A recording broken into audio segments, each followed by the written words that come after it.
Assalamualaikum warahmatullahi wabarakatuh. Allahumma salli ala Sayyidina Muhammad wa ala ali Sayyidina Muhammad. Kembali lagi bersama kita di channel Pangeran Cahaya.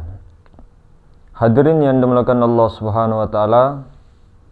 Jadi ada pertanyaan daripada saudara kita tentang apa yang sebenarnya diingat kalau mendirikan sholat, atau apanya Allah yang diingat ketika mendirikan sholat. Maka saudaraku, begini, ketika secara syariat atau secara kenyataan mendirikan sholat atau berdiri sholat itu, secara kenyataannya yang mengingat adalah Rasulullah. Ini secara syariat dulu. Jadi yang mengingat adalah Rasulullah, kemudian yang diingat adalah Allah. Nah, kemudian apanya Allah yang diingat? Dirinya. Dirinya itu, maksud diri ini adalah zatnya. Jadi diri ini adalah zat yang laisa kamitslihi syai'. Siapa yang mengingat? Rasulullah. Hakikat Rasulullah. Hakikat Rasulullah ini adalah sifat Allah, sifat bagi Allah. Jadi sifat itu sendiri yang mengingat akan dirinya, yang mengingat akan zatnya itu sendiri. Karena sifat ini tajalli mazhar daripada zat. Sifat ini melihat akan dirinya, menyaksikan dirinya, mengingat dirinya. Jadi api dengan panas. Api ini adalah sifatnya, panas ini adalah zatnya. Jadi jangan kita mengatakan bahwa Allah Muhammad atau Rasulullah dengan Allah itu dua, tapi satu kesatuan. Namun perlu dipahami, Tuhan ya Tuhan, hamba ya hamba. Tidak bisa api dikatakan panas, tidak bisa panas dikatakan api. Atau tidak bisa api berdiri sendiri, panas berdiri sendiri. Tidak bisa Muhammad berdiri sendiri, Rasulullah berdiri sendiri, kemudian bercerai dengan Allah. Tidak bisa. Jadi Rasulullah, hakikat Rasulullah itu berdiri akan zatnya. Nah, hakikat Rasulullah yang disebut di sini adalah sifat Allah. Bukan Rasulullah berdiri sendiri, tapi sifatnya Allah. Jadi tidak ada api bisa berdiri sendiri tanpa panas. Nah, ini secara kenyataan. Namun secara hakikat yang sebenarnya tidak ada ingat mengingat. Kenapa? Karena sudah dalam ketunggalan, sudah dalam peleburan. Jadi ketika mendirikan sholat itu yang ada hanya rasa Allah. Kemana rasa hamba? Lebur. Rasa hamba itu lebur kepada rasa Allah. Sehingga pada hakikatnya, hakikat sholat yang sebenarnya adalah penyaksian diri sebenar-benar diri. Atau secara hakikatnya Allah menyaksikan daripada tajallinya sendiri. Nah, itu hakikat sholat, penyaksian akan diri. Secara syariat Rasulullah menyaksikan Allah. Nah, kan yang berdiri itu adalah Rasulullah. Alif Ahmad. Hakikat Rasulullah, sifat bagi Allah, zat bagi diri kita. Nah, namun secara hakikat sebenarnya apanya Allah yang diingat? Tidak ada ingat mengingat. Jadi lebur kesadaran hamba, lebur rasa hamba, yang ada hanya rasa Allah. Fana di situ, terjadi fana batin. Jadi ketika sudah fana batin, yang ada hanya rasa Allah, maka tidak perlu lagi dipertanyakan siapa yang sholat. Ketika disebut, batal lagi kamu bilang mengatakan Allah yang sholat. Maka hukumnya di situ apa? La sautin wala harfun, diam. Maka si jiwa tadi yang sudah melebur kepada Rasulullah, Rasulullah juga sudah melebur kepada Allah. Yang ada di situ siapa? Bukan mengaku Allah, jangan mengaku Allah. Tapi yang ada hanya rasa Allah, lebur kesadaran rasa hamba tadi. Nah, sehingga yang semata-mata sholat adalah hakikatnya adalah Allah itu sendiri. Jadi Allah tidak ada mengatakan kita mengingat Allah. Tidak ada lagi kata-kata seperti itu. Apanya Allah yang diingat? Apanya Allah yang diingat? Secara syariat, dirinya, zatnya. Ingat pun ini kata-kata harus dicerna lagi. Ingat dalam konteks sadar akan zatnya.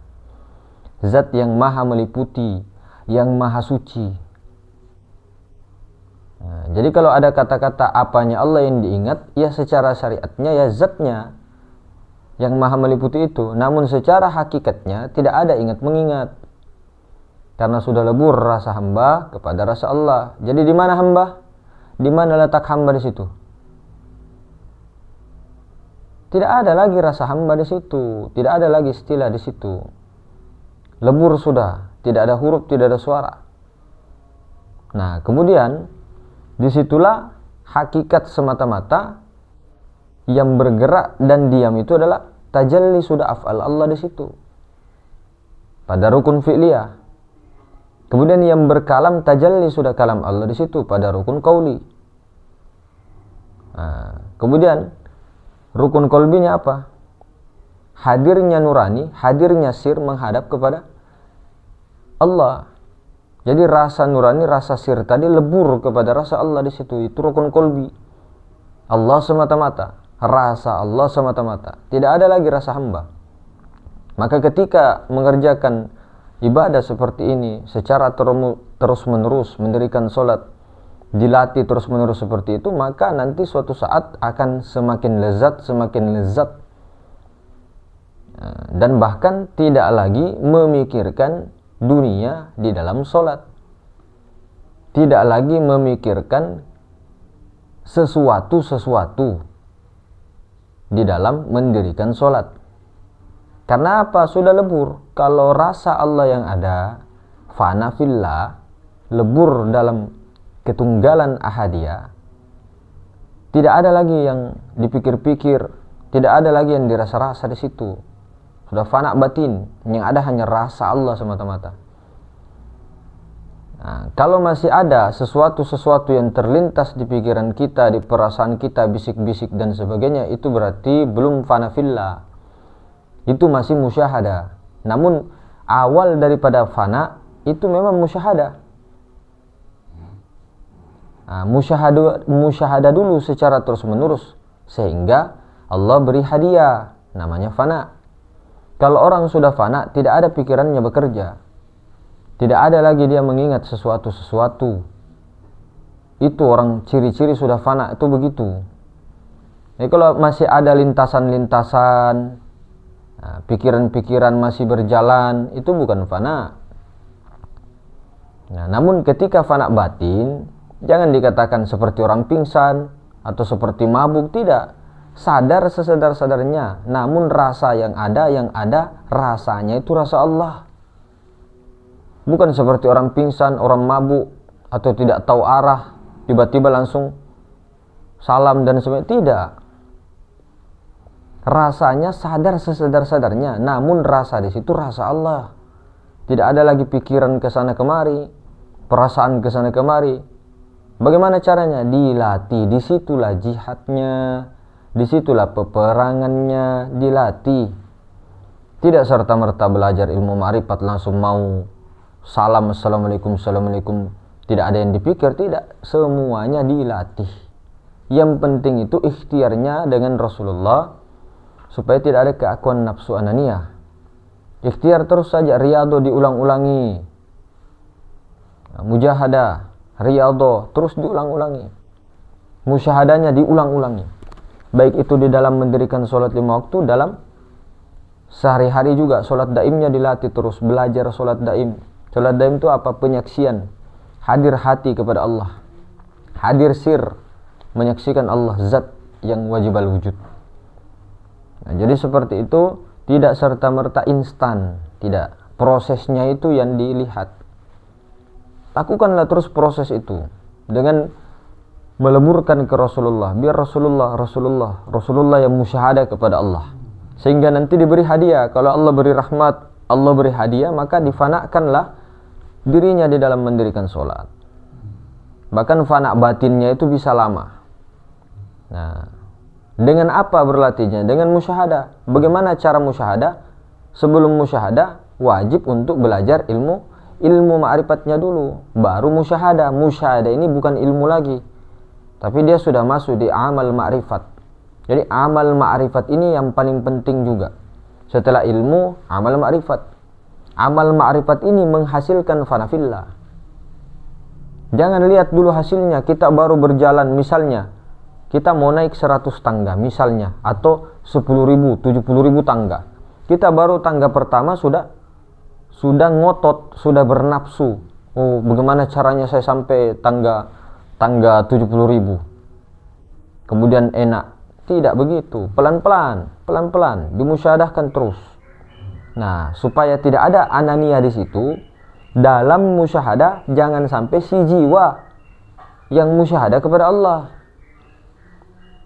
Caranya bagaimana? Si jiwa itu dilebur dulu ke Rasulullah. Rasulullah yang mengingat Allah, yang sadar akan Allah, Rasulullah.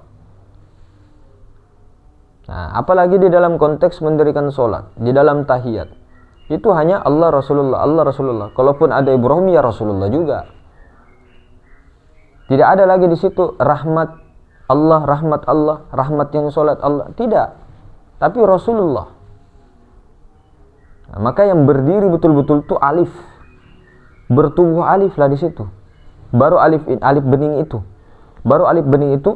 sudah melebur kepada yang tanpa batas. Nah, jadi seperti itu hadirin. Apanya Allah yang diingat sudah dijawab. Hakikatnya tidak ada mengingat di situ. Penyaksian akan dirinya sendiri. Nah, jadi mungkin begitu hadirin semuanya.